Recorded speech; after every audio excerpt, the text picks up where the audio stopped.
Bueno, buen día. Mi nombre es Pablo Suárez. Yo soy abogado, docente de la Facultad de Derecho de la UBA y de la Universidad de Palermo. Y en ambas facultades, con mi compañera Silvina Peseta, dictamos un curso de ética animal en el ciclo profesional orientado a Derecho de la UBA y en la maestría de Palermo sobre la idea de persona, ¿sí? Hoy quería hablar brevemente sobre las vinculaciones que existen entre el derecho de familia y el derecho animal, si pudiera haber alguna relación.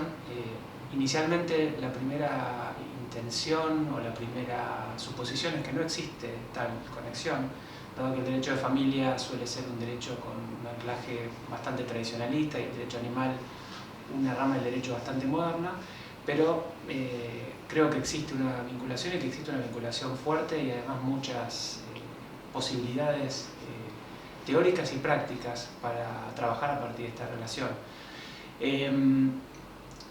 El concepto de familia tradicional era el de una familia matrimonializada, ¿sí? Paternalizada, patrimonializada, biologizada, sacralizada, heteronormada y capacitista. Esto significa una familia organizada a partir de la idea de una dirección y provisión de un paterfamilia o de un padre, constituida a partir de formas sacramentales o formales, ¿sí? El matrimonio, con la idea de el objetivo de tener descendencia, y que se constituía a partir de una pareja y de una pareja heterosexual, y donde los lazos básicamente eran de parentesco y principalmente biológicos. Esto fue así durante muchos siglos, pero modernamente el derecho, hoy se habla del derecho de familias en plural, porque en el derecho de las familias ha cambiado el paradigma y tiene preeminencia hoy la idea de una familia pluralista, ¿sí? de un derecho que estima y acepta y recepta los cambios, es sensible a los cambios sociales, y por lo tanto tiene menor poder o menor peso el orden público, esta idea de que el Estado, la sociedad pretende algo de las familias, y se da mayor valor a la autonomía de las personas, a los integrantes de estas familias. ¿Bien? Entonces, esta familia que ya no requiere un paterfamilia, que ya no requiere lazos biológicos, que ya no requiere una pareja o ni siquiera una pareja heterosexual, sino que se basa a partir de la idea de lazos socioafectivos, ¿sí? Entiendo que necesariamente debe considerar a los animales como parte de la familia, ¿sí? ¿Por qué? Porque las personas que vivimos con animales, que tenemos animales como integrantes de nuestras familias, y esto los estudios muestran que es así en más del 50% de los hogares del mundo, o sea, Argentina no es una excepción, sino todo lo contrario.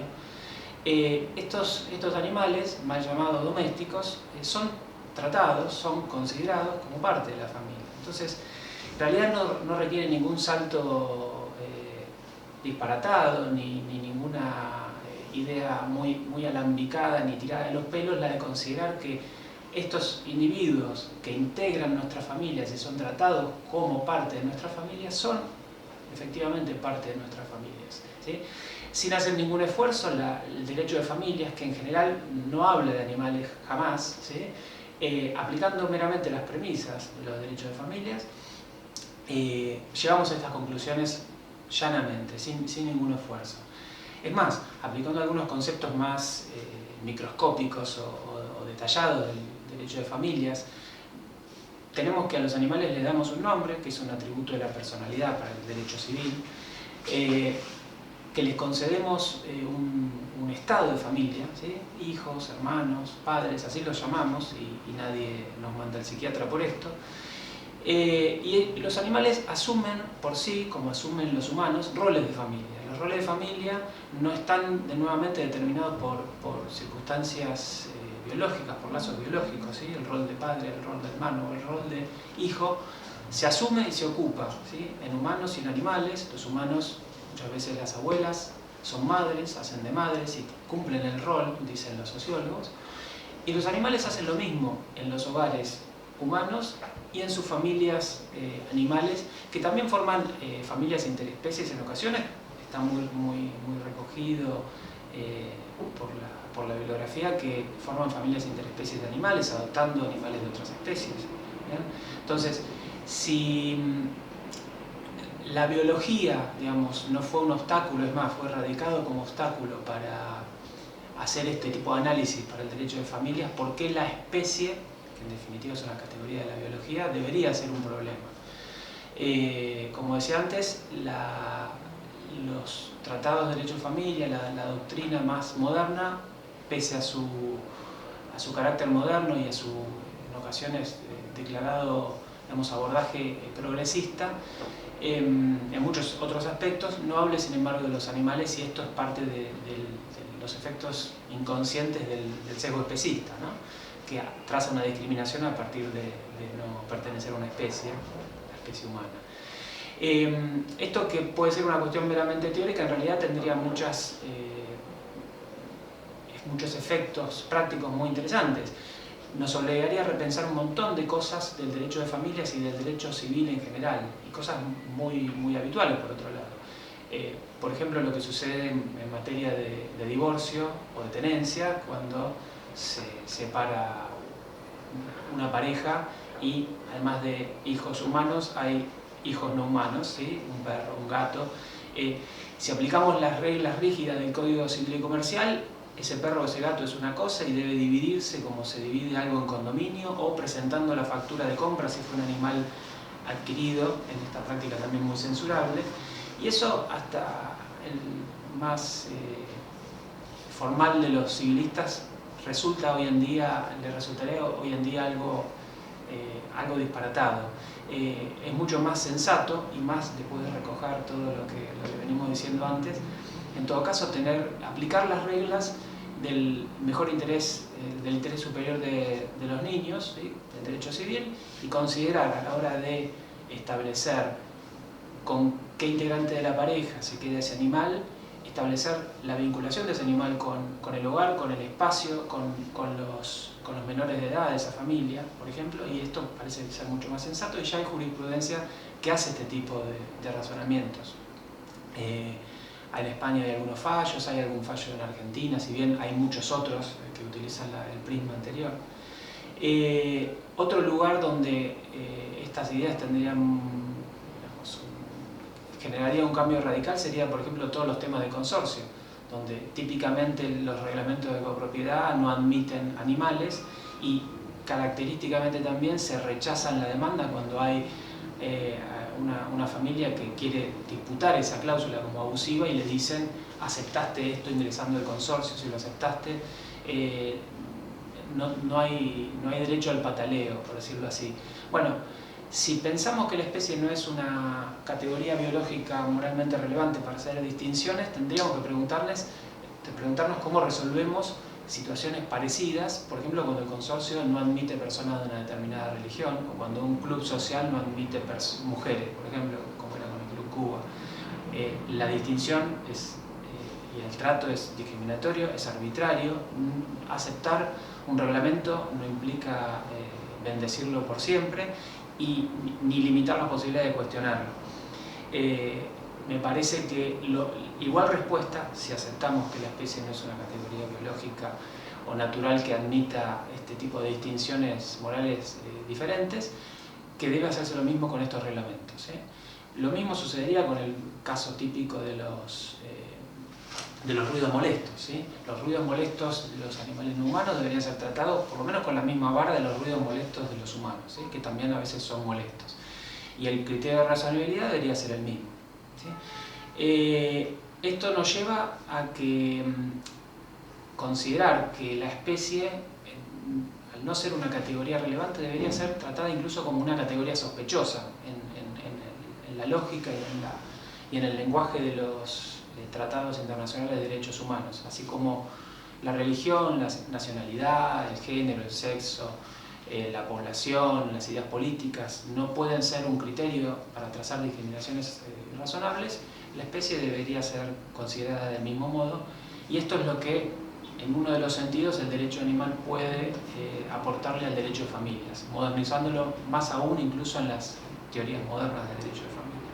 Y así como el derecho animal tiene mucho por ofrecer al derecho de familias, incluso a las versiones más modernas, a las teorías más modernas de derecho de familia, modernizándolas aún más, borrando a la especie como un límite, ¿sí? Arbitrario para hacer las relaciones que estuve mencionando. A la inversa sucede lo mismo, ¿sí?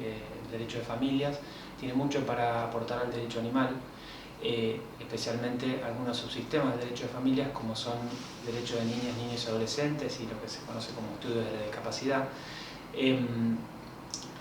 Particularmente el cambio de paradigma que hacen estas dos subsistemas de derecho de familia en términos de autonomía, ¿sí? Antes las personas eran consideradas capaces o incapaces, como blanco o negro, como una cuestión de todo o nada, y el paradigma en este derecho ha cambiado radicalmente a uno de autonomía y participación progresiva, ¿sí? Esto se ve muy bien en las convenciones de la ONU sobre protección de la niñez y de las personas con discapacidad cognitiva, y ha sido recogida en el caso de Argentina en el nuevo Código Civil y Comercial, que está vigente a partir del año 2015, donde nuevamente la idea es la de la capacidad y la autonomía progresiva, y a su vez con una instancia a favor de la participación dentro de las posibilidades y todo lo que sea posible de los niños y las niñas particularmente. Si se ve esto, si se vuelve a analizar el derecho animal en estos términos, esto es lo que hacen autores como por ejemplo Wilkin Lika y Sue Donaldson, que escribieron un libro muy importante que se llama Zoopolis, pero muchos artículos donde trabajan esto en detalle. Debemos concluir que debe abrirse una puerta nueva, tanto en términos conceptuales como estratégicos, a la teoría animalista, porque así como hace 50 años que se debate y se trabaja y se construye una teoría relacionada con lo que se conoce como derechos morales negativos, esto es, derecho a la vida, a la integridad psicofísica y a la libertad, que son donde más que nada se le pide a terceros que se abstengan de perjudicar a los animales. No se ha trabajado tanto, o casi nada, respecto a los derechos morales positivos, esto es de reclamo de determinadas prestaciones o atenciones, ¿sí? Típicamente estamos hablando de derecho a la educación o derecho a la salud, por ejemplo, cuando hablamos de derechos positivos. Y Donaldson y Lika nos enseñan, trazando esta relación en realidad, que los derechos de ciudadanía, ¿sí? No son derechos que pertenecen a un club selecto de personas que tienen agencia lingüística o autonomía kantiana, seres sofisticados que tienen una comunicación sofisticada o una autonomía sofisticada, sino que en realidad son derechos relacionales que se vinculan con la pertenencia de los individuos a un territorio, ¿sí? Si esto es así y el paradigma ha cambiado, hay mucho por hacer, ¿sí? Hay mucho por hacer respecto del derecho animal, adoptando el paradigma de la autonomía y la participación progresiva. Nos enseñan estos autores que se pasó de un canon donde el paradigma era la incapacidad, la protección y la provisión, ¿sí? La persona era incapaz y había que protegerle y proveerle cosas, a un paradigma nuevo de participación principalmente progresiva, ¿sí? Se habla de las 3P de la Convención de la ONU de protección de niñas, niños y adolescentes, ¿sí? No solo protección y provisión, sino participación, y esto es central. Todos estos tratados dan un montón de herramientas de cómo debe hacerse caminarse este puente, qué es lo que debe hacerse. Y básicamente la síntesis es estar y aprender a las variadas formas de decir, hacer y ser, ¿sí? de los distintos sujetos con capacidades y autonomías de distinto grado. Esto significa estimar que el lenguaje no es solo el lenguaje verbal, que el lenguaje verbal a su vez no es solo el lenguaje verbal normalizado, y que a su vez los ambientes que se consideran naturales no son naturales, sino que debe estarse a lo que es confortable o admisible para distintos grados de personas. Pensemos en la enorme diferencia que tiene este paradigma respecto del trato de las personas con autismos, ¿sí? El ambiente es determinante para comprenderla y para mejorar su bienestar. Lo mismo las personas con daño cognitivo, en la diversidad de grados que esto se encuentra, y lo mismo sucede con menores de edad, ¿sí? No es lo mismo una persona que tiene 2 años que una persona que tiene 13, que una persona que tiene 7, respecto de las distintas acciones de su vida que va a encarar.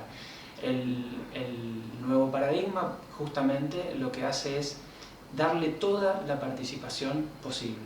Bueno, si llevamos estas enseñanzas o este prisma básicamente al derecho animal, vamos a encontrarnos que hay un terreno muy fértil para trabajar, porque toda persona que convive y tiene un integrante de la familia que es animal va a saber que la comunicación es constante, es fluida, es de distinto grado respecto de lo que se trate, y no resulta para nada disparatado, no resultan para nada disparatadas estas ideas, qué es lo que necesitan, qué es lo que quieren, qué es lo que prefieren, qué es lo que no les gusta, qué es lo que desean, es algo muy importante. Por supuesto hay otros derechos de ciudadanía, si se quiere, más sofisticados, menos explorados, como es el de la educación. No, la educación no es entrenamiento, nos aclaran Kymlicka y Donaldson, es educación, esto es en beneficio del animal de que se trate y no del humano para cumplir determinados fines. ¿Por qué? Porque la educación, esto es la exploración de terrenos inexplorados, permite ampliar la autonomía, ¿sí? No tenemos más que ver lo que sucede con cualquier menor o persona con alguna limitación cuando permitimos que amplíe sus fronteras a través de ya sea el conocimiento o la exploración de situaciones diversas. Entonces, cerrando, la idea es que estas dos áreas del derecho, aparentemente muy desconectadas, en verdad tienen muchas vinculaciones, y que no solo no es disparatado, sino que es natural y hasta obligado poder hablar de familias interespecies, humanos y animales. Muchas gracias.